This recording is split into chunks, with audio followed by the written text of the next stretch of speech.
निकाय चुनाव संपन्न। हल्के फुल्के हंगामे के बीच 370 वार्डों में हुआ मतदान। 1345 प्रत्याशियों के हार जीत की रही टक्कर।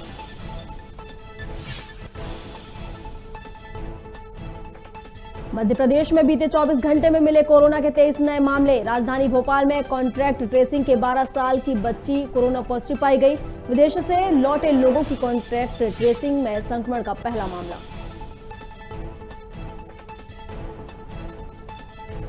मध्य प्रदेश में 3 दिन में पड़ रही कड़ाके की ठंड। पचमढ़ी के हिल स्टेशन में 3 साल बाद दिसंबर में माइनर पर पहुंचा पारा। कई इलाकों में जमी बर्फ।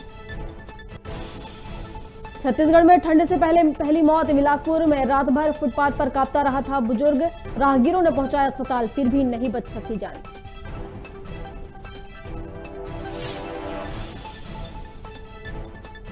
और सिंधिया समर्थक मंत्री और सीएम के बीच दिखी जबरदस्त जुगलबंदी। सिंधिया समर्थकों ने सीएम के साथ खड़े होकर ये दोस्ती हम नहीं तोड़ेंगे गाया गाना। वीडियो आया सामने।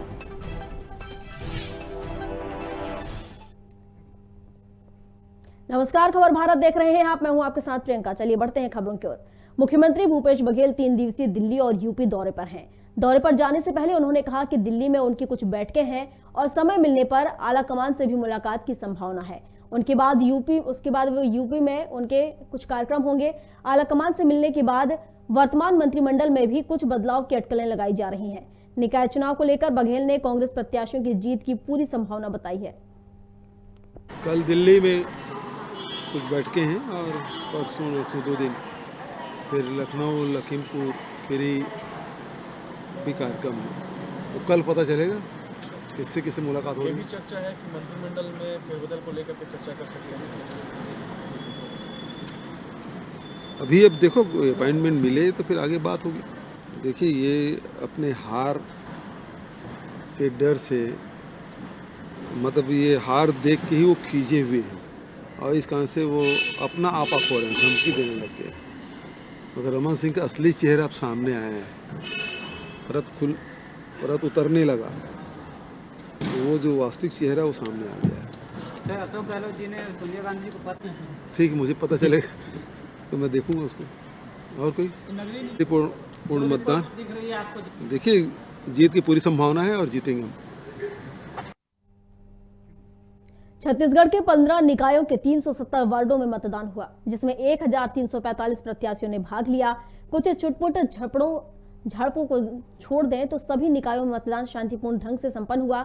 जहां बिरगांव के 66% मतदान हुआ, वहीं भिलाई नगर में सबसे कम 54% मतदान हुआ। 370 वार्डों में मतदान की कार्यवाही संपन्न हो गई है। इसी प्रकार 13 नगरीय निकायों में 15 वार्डों के 15 मतदान केंद्रों में इनमें भी मतदान संपन्न कर लिया गया है। सभी जगह शांतिपूर्ण मतदान संपन्न हुआ है। जहाँ आम चुनाव है वहाँ अभी तक के जो आंकड़े हैं लगभग 60% पोलिंग हुई है और कुछ दूरस्थ इलाके में तो 85% से ऊपर है। कोंटा है, गोपालपट्टनम है, भैरवगढ़ है, नरहरपुर है, सब जगह 80% से ऊपर है। कुछ मैदानी क्षेत्र में अभी आंकड़े जो हमें उपलब्ध है वो उसमें प्रतिशत कम है, लेकिन इस पर भी वृद्धि की उम्मीद है।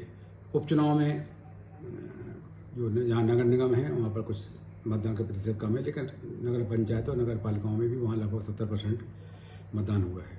इस प्रकार से मतदान के आंकड़े थोड़ा सा ये प्रोविजनल है, प्रावधानिक है। ये अंतिम कुछ समय बाद पता चल पाएगा। कुल मिलाकर आज का जो मतदान का जो बहुत निर्वाचन का अहम पार्ट था वो पूर्ण हो गया है। सभी मतदान दल मतपेटियों की सीलिंग में लगे हुए हैं। आज ही सभी मतपेटियां जो स्ट्रांग रूम है निर्धारित वहाँ रखी जाएंगी। जो अभ्यर्थी हैं उनकी मौजूदगी में स्ट्रांग रूम सील होगा। स्ट्रांग रूम के बारे में बड़े सख्त निर्देश दिए गए हैं। इनकी सख्त सुरक्षा की निगरानी में हो, कैमरे लगे हुए हों और अभ्यर्थियों को या उनके प्रतिनिधियों को उनको देखने की, उनको निगरानी करने की भी व्यवस्था सुनिश्चित की जाए।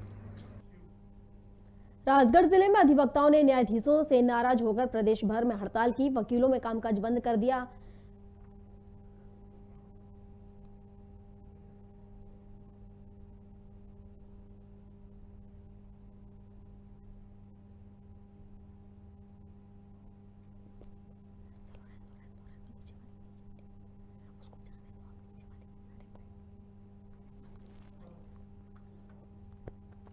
राजगढ़ जिले में अधिवक्ताओं ने न्यायाधीशों से नाराज होकर प्रदेश भर में हड़ताल की। वकीलों ने कामकाज बंद कर दिए। वहीं राजगढ़ जिले में भी इसका प्रभाव देखने को मिला, जहां वकील कोर्ट तो पहुंचे लेकिन किसी भी तरह का कामकाज नहीं किया। वहीं जिले से पेशी पर पहुंचे लोगों की सुनवाई भी नहीं हो पाई। अधिवक्ताओं की हड़ताल के चलते कामकाज ठप पड़ा रहा, जिसके चलते मजिस्ट्रेट के सामने किसी भी आरोपी फरियादी की पेशी भी नहीं हो सकी, जिसके चलते लोग परेशान होते नजर आए। आज आप कोर्ट किस लिए आए? भाई साहब, हमारी पेशी थी, सारे वकील साहब लोग और हड़ताल पे है, बड़ी दिक्कत आ रही है। कोर्ट के अंदर जा नहीं रहा है वकील, और तो पेशी नहीं हो पा रही है आज? पेशी नहीं हो पा रही है हमारी। वकील सुनने को तैयार नहीं? वकील जा ही नहीं रहा है ना अंदर, भैया हमारी तो हड़ताल है आज। आपने सारे कामकाज बंद करके रखे हैं, क्या पूरी मांगे हैं आपकी? मध्य प्रदेश बार काउंसिल से हमें निर्देश प्राप्त हुए थे कि आज अधिवक्ताओं को प्रतिवाद दिवस मनाना है तथा अपने कार्य से विरत रहना है। मध्य प्रदेश के इंदौर न्यायालय में 2 न्यायाधीश द्वारा अधिवक्ताओं के साथ बदतमीजी की जा रही थी तथा कार्य में किसी न किसी प्रकार से कोई अड़चन डाली जा रही थी। इस कारण इंदौर के सारे अधिवक्ता नाराज थे और उनके नाराज होने से उन्होंने कई दिनों से इंदौर में हड़ताल रखी थी। फिर बार काउंसिल को जानकारी दी गई। बार काउंसिल जबलपुर द्वारा सभी पूरे मध्य प्रदेश में जितनी भी बार हैं उन सबको निर्देशित किया गया कि आज दिनांक 20/12/2021 को हम सभी प्रतिवाद दिवस मनाएंगे। तथा अनूपपुर में सर्दी की सितम से सोमवार की रात पारा इतना लुढ़क गया कि खेत खलिहान और पौधों की ओस बूंदें बनकर जम गई। जिले की पवित्र नगरी अमरकंटक का न्यूनतम तापमान 2 डिग्री दर्ज हुआ। वहीं रात में हाड़ कपाने वाली सर्दी का असर हुआ। सुबह जब लोग जागे तो ओस की बूंदें फसलों पर बर्फ की तरह जमी हुई दिखाई दी।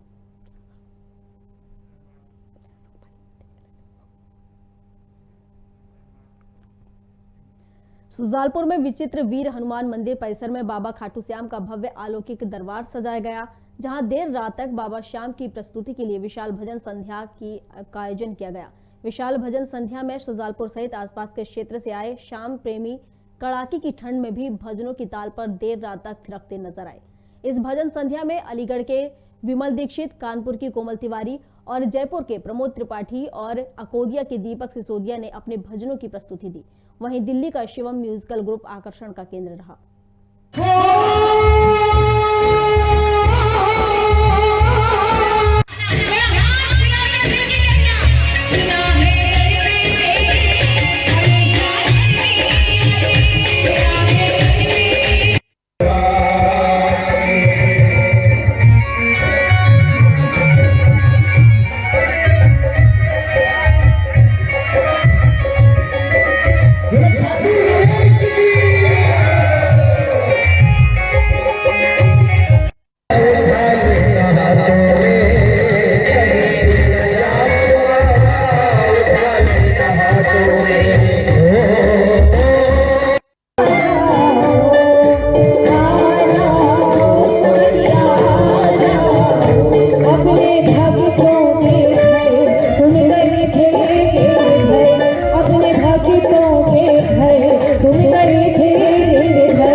सीहोर जिले में ऊर्जा महिला डेस्क और महिला थानों में पदस्थ पुलिस अधिकारी कर्मचारी का 1 दिवसीय कौशल उन्नयन प्रशिक्षण का आयोजन हुआ, जिसमें नगर पुलिस अधीक्षक अर्चना अहिरे द्वारा प्रशिक्षण दिया गया। प्रशिक्षण में घरेलू हिंसा अधिनियम 2005 के प्रमुख प्रावधान, चुनौतियों और समाधान के बारे में जानकारी दी गई। महिला हेल्प डेस्क के कार्य और दायित्व से संबंधित कार्रवाई के बारे में तमाम जानकारी दी गई। समापन के दौरान पुलिस अधीक्षक मयंक अवस्थी द्वारा 13 ऊर्जा महिला हेल्प डेस्क को मोबाइल भी बांटे गए।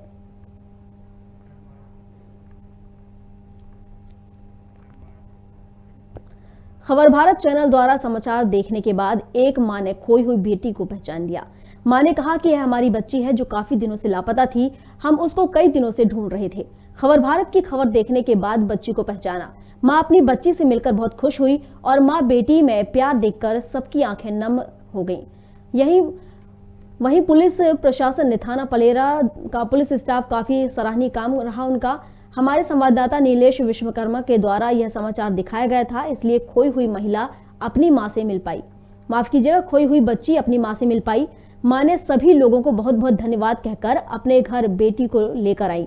महिला मानसिक रूप से बीमार थी, इसलिए लापता हो गई थी घर से। कहाँ से हो? अच्छा जी, आपकी बच्ची है? हमारी बच्ची है जी। आपको कैसी मालूम चला के जी? मोबाइल पे चला मालूम। अच्छा, मोबाइल से? अच्छा, किन्ने बताया था आपको?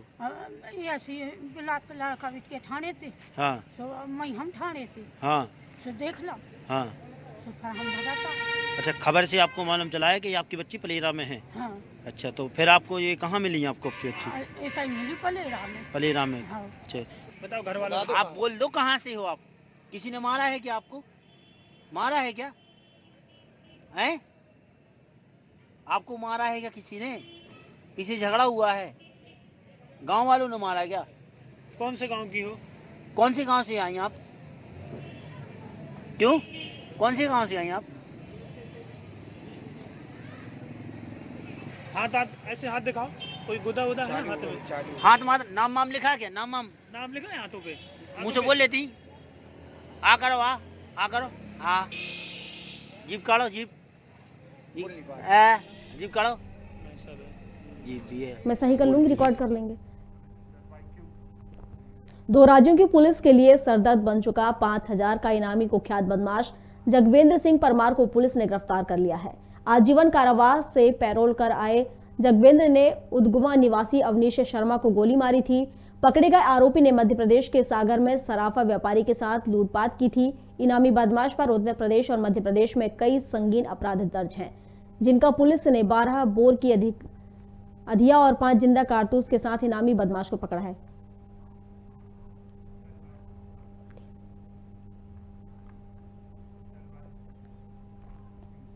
सतना में सिटी कोतवाली थाना क्षेत्र के पुष्पराजगढ़ कॉलोनी में अवैध तरीके से अतिक्रमण हटाने, मारपीट करने और लूटपाट के 17 आरोपियों को पुलिस ने गिरफ्तार कर न्यायालय में पेश किया।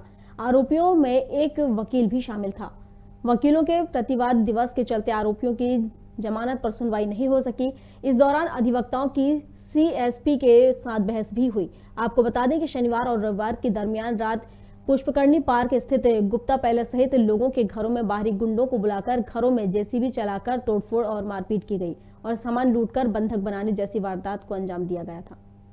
नाराजी है, जमीन है जिसपे कोर्ट का आर्डर है उनके पक्ष में, जो भी आर्डर हो उस संबंध में वो अपना खाली करा रहे हैं। अधिवक्ता एक विनोद शर्मा जी है, वरिष्ठ अधिवक्ता है, वो आर्डर को दिखाने गए।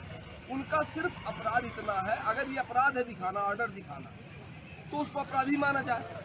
वकील सदैव आर्डर दिखाता है। कभी कहीं भी कोई भी मामला होगा, अगर उससे कोई पूछा जाएगा जो भी कोर्ट का आर्डर हुआ है, वो हर जगह वो आर्डर दिखाएगा। यहाँ भी दिखाएगा, थाने में भी दिखाएगा, जहाँ जरूरत पड़ेगी वहाँ आर्डर दिखाएगा। आर्डर दिखाना अगर अपराध तो फिर अपराधी बनाए। जिस भी भाषा में, जिस भी आईपीसी में, जिस भी अपराध में पुलिस के पास ये व्यवस्था हो कि आर्डर दिखाना अपराध हुआ, पुलिस बताए। इनके ऊपर आरोप ये लगाया जा रहा है कि एसडीएम बनकर गए थे। जिस वीडियो फुटेज में मारते हुए दिखाया जा रहा, तो खुलेआम मारने वाले लोग कह रहे हैं पुलिस के सामने कि ये वकील है, वकील को मारो। तब वो एसडीएम कैसे हो सकता है?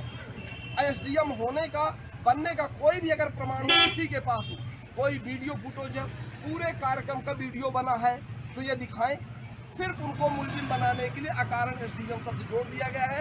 विनोद शर्मा का कोई अपराध नहीं है, वो एसडीएम का मात्र आदेश दिखा रहे हैं। कहाँ के रहने वाले इन लोग? विनोद शर्मा जी रहने वाले हैं रामपुर के, यहाँ लंबे समय से वकालत कर रहे हैं, वरिष्ठ वकील हैं और एक अच्छे वकील, उनकी एक अच्छी छवि है, लेकिन फिर भी उनको मुलजिम बना दिया गया। डकैती का केस लगाया गया है जो पूरी तरह से निराधार, किसी भी तरह से किसी भी दृष्टिकोण से कोई अपराध घटित नहीं होता उनके खिलाफ। अब आप लोग क्या करेंगे? हम लोग इसकी पूरी जांच करवाएंगे और दोषियों के विरुद्ध कड़ी से कड़ी कार्रवाई करवाएंगे।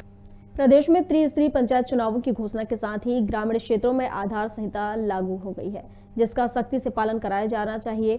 लेकिन बुधनी जनपद पंचायत के तहत आने वाली ग्राम पंचायत सलकनपुर में आचार संहिता का पालन नहीं हो रहा है। पिछले दिनों भाजपा की जिला कार्य समिति की बैठक हुई, जिसमें मुख्यमंत्री शिवराज सिंह चौहान समेत वरिष्ठ नेता पहुंच रहे थे, जिनके स्वागत में लगे झंडे अब तक नहीं हटे हैं, जिससे सरेआम आचार संहिता का उल्लंघन हो रहा है।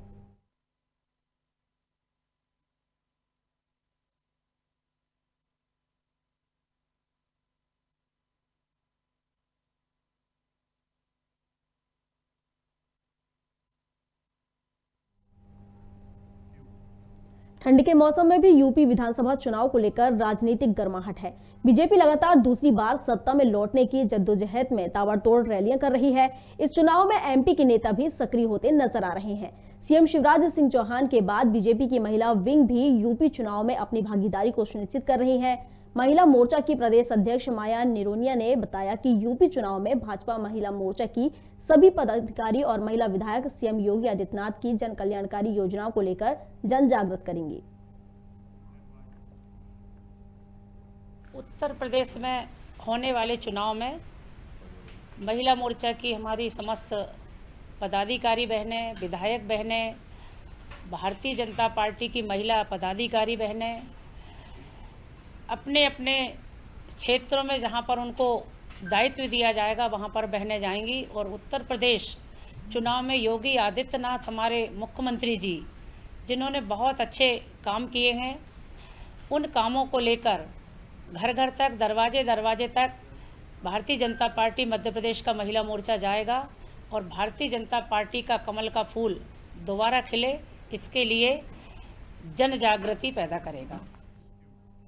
सुजालपुर नगर पालिका परिषद सीएमओ निघत सुल्ताना ने स्वच्छता सर्वेक्षण 2022 के तहत चाय पे चर्चा कार्यक्रम का आयोजन किया, जिसमें स्वतंत्रता संग्राम सेनानी, मीसा बंदियों, स्वच्छता प्रेमियों और स्वच्छता चैंपियन का सम्मान भी किया गया। कार्यक्रम में मूल रूप से आगामी 2022 में स्वच्छता सर्वेक्षण में शहर को किस तरह और बेहतर बनाया जा सके, साथ ही सिंगल यूज प्लास्टिक पर किस तरह से पूर्ण रूप से प्रतिबंध लगाया जा सके जैसे विषयों पर विशेष चर्चा की गई। कार्यक्रम में स्वच्छता अभियान प्रभारी मोहन परमार के साथ अन्य समाजसेवी भी मौजूद रहे।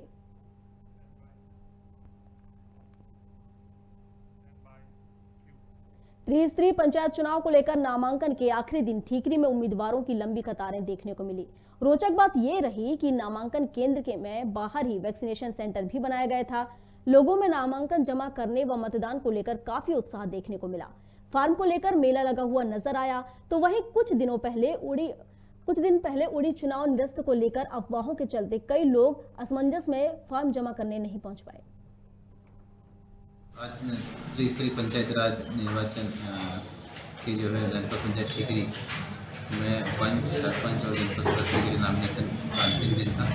इसमें जनपद सदस्य के लिए कुल 16 वार्ड में से 50 नॉमिनेशन प्राप्त हुए हैं और पंच और सरपंच की जो है अभी हमारे आर सेंटर पर नॉमिनेशन की प्रक्रिया चल रही है और वो होने पर ही फाइनल जो फिगर आपको बताएंगे। राज्य निर्वाचन आयोग के निर्देशानुसार जनपद पंचायत ठीकरी में जो ओबीसी के लिए जो आरक्षण था, जिसमें जनपद पंचायत ठीकरी के अंतर्गत जनपद पंचायत में एक सीट अन्य पिछड़ा वर्ग के लिए आरक्षित थी और 930 जो पंचों के वार्ड है उसमें 74 ओबीसी के लिए आरक्षित थी। आयोग का पत्र प्राप्त होने के बाद में ये पदों के लिए नॉमिनेशन के फॉर्म प्राप्त नहीं हुए हैं और शेष जो पद है अन्य वर्गों के लिए उनके नाम निर्देशन के जो फॉर्म हैं वो प्राप्त आज दिनांक तक किए गए। नामांकन जमा करने के लिए हम आए हैं यहाँ पे। मैं जनपद प्रतिनिधि का चुनाव लड़ रहा हूँ इसके लिए नामांकन जमा करने के लिए मैं आया। आप चुनाव जीत जाते हैं तो क्या कार्यप्रणाली रहेगी आपकी? सिर्फ विकास के मुद्दे पर काम करेंगे, विकास करेंगे, गांव का सहयोग करेंगे। अच्छा, और कैसा माहौल लगा आज आपको यहाँ पर? बहुत बढ़िया माहौल लगा, बहुत भीड़ थी और बहुत अच्छा लगा। ये अनोखा मामला मंदसौर जिले के सीतामऊ जनपद के गुराड़िया विजय ग्राम पंचायत का है, जहां एक मृत महिला का पेमेंट निकाला जा रहा था और नाम भी उसी मृत महिला का ही लगाया जा रहा था। अंधविश्वास की आड़ को लेकर भ्रष्टाचार का ये नया खेल किया जा रहा था, मगर मीडिया के बीच में आने के बाद ही पूरे मामले का खुलासा हो गया। दरअसल पेमेंट पंचायत द्वारा ही निकाला जा रहा था। मीडिया ने जब यह बात अधिकारियों को बताई, अधिकारी अपना पल्ला झाड़ते हुए नजर आए। गलती हो गई कहकर पेमेंट वापस डाल दिया। अब यह गलती थी या फिर सोची समझी साजिश, ये सवाल भी अब खड़ा होता है।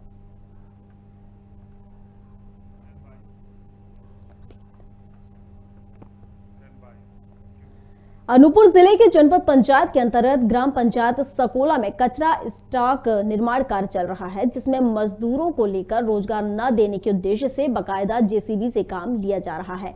सकोला ग्राम पंचायत सचिव शारदा पांडे और रोजगार सहायक रमेश विश्वकर्मा की मिलीजुली भगत से मनरेगा में अपने चहेतों की हाजिरी भरकर मशीनों से काम किया जा रहा है, जिसके चलते स्थानीय लोगों को रोजगार के लिए दर दर भटकना पड़ रहा है।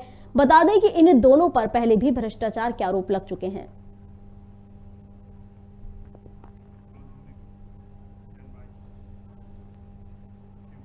खबर भारत में खबरों का सिलसिला लगातार जारी है। आप बने रहिए हमारे साथ और देखते रहिए खबर भारत। नमस्कार।